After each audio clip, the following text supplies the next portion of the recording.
Olá, Olá, tudo tudo bem? bem? No vídeo de hoje vamos falar como aperfeiçoar a sua arte. Para aperfeiçoar a arte, é necessário você ter consciência dos seus pensamentos, né? Então, às vezes vem uma sombra no seu pensamento e você precisa enxergar, você precisa perceber aquela sombra que vem na sua mente e trabalhar, ressignificá-la, né? Então, é um processo assim de você ir amadurecendo o seu pensar. Uma coisa que acontece bastante é às vezes a gente perceber uma sombra que não é nossa.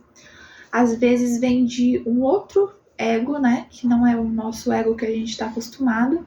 Porque quando você conhece seu ego, né? Você já entende quais o tipo de sombra que geralmente pode ter ali, né? Você percebe o que é frequente no seu pensar, mas vem de outro ego, então você geralmente vê uma sombra assim que você nunca trabalhou antes, assim, né? Então vem tipo negatividades como forma de crítica, você começa a criticar e não é habitual seu. Você começa a se sentir meio perfeccionista, isso não tá legal, isso tá legal, e começa a julgar, né? E ou você começa a se sentir inseguro, você começa a mentir de repente, né? E isso não é habitual seu. Então você já começa a perceber que não é o seu ego, que o seu ego trabalhado, quem já se autoconhece, né, já tem um ego um pouco mais trabalhado, mais tipo passivo, né, para aceitar a verdade, né, aceitar a luz, a consciência, né, mas tem alguns egos que ainda estão resistindo, né, a essa verdade, né, resistindo e ficando na mentira, né, na ilusão, ainda quer ver prevalecer a ilusão. Tem uma moça chamada Melanie Klein, né, que falou sobre essa teoria de que as pessoas projetam as sombras nas outras pessoas, né? Então é conforme assim, aquele ego se recusa a verificar esses conteúdos sombrios nele, né? Então, aí para a outra pessoa não ficar tipo muito ansiosa ou começar a se sentir mal, ela projeta essa ansiedade em cima de outra pessoa.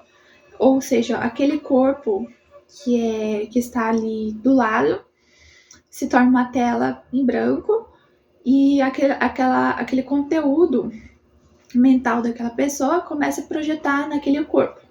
Então podemos ver nos diálogos de teatro, por exemplo, né, o personagem principal dialogando com as próprias sombras, né, com as próprias limitações daquele ego, né, para ele perceber e trabalhar aquela sombra, né, ele reconhecer, ele colocar luz, colocar sabedoria, consciência para trabalhar aquilo que está resistindo, né?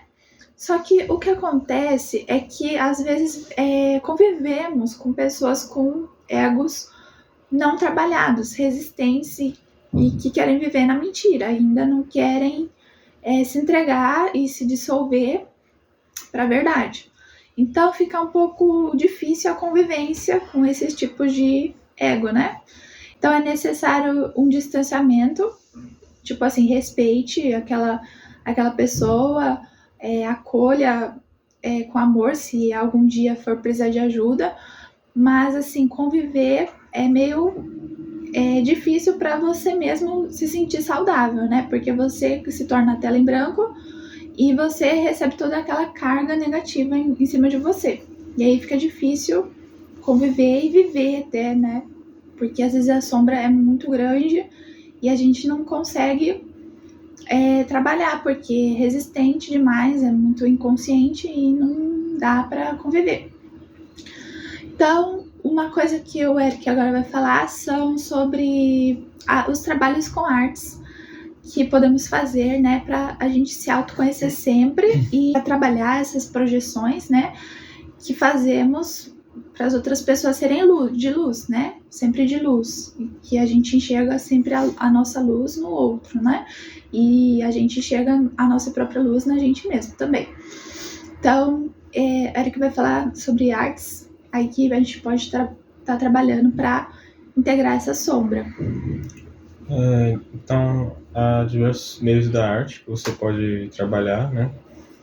E um deles que pode te ajudar muito é o carvão.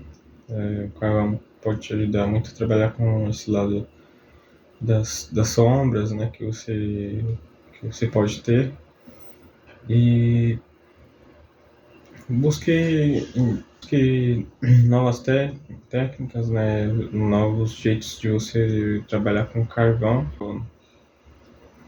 Busco também trabalhar a superfície que você está trabalhando, né? Seja papel, tela, até mesmo na parede, né? Trabalhar com carvão na parede, tecido, e descobrir novos jeitos de você trabalhar com carvão e trabalhar esse seu lado das sombras.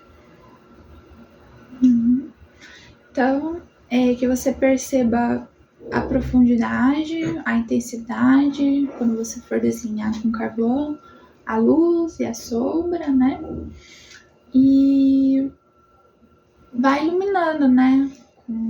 Vai iluminando aí as ideias que você pode ter no seu pensar. Então aqui eu quero deixar, e o Eric também, sobre você trabalha suas sombras, você ressignifica as suas sombras, e deixa aqui nos comentários como você trabalha suas sombras, dê sugestão de artes pra gente trabalhar sombras, além do teatro e do trabalho com carvão. E que quanto mais ideias tivermos, melhor, né, as soluções. E é isso. Fique com Deus. Tchau, tchau!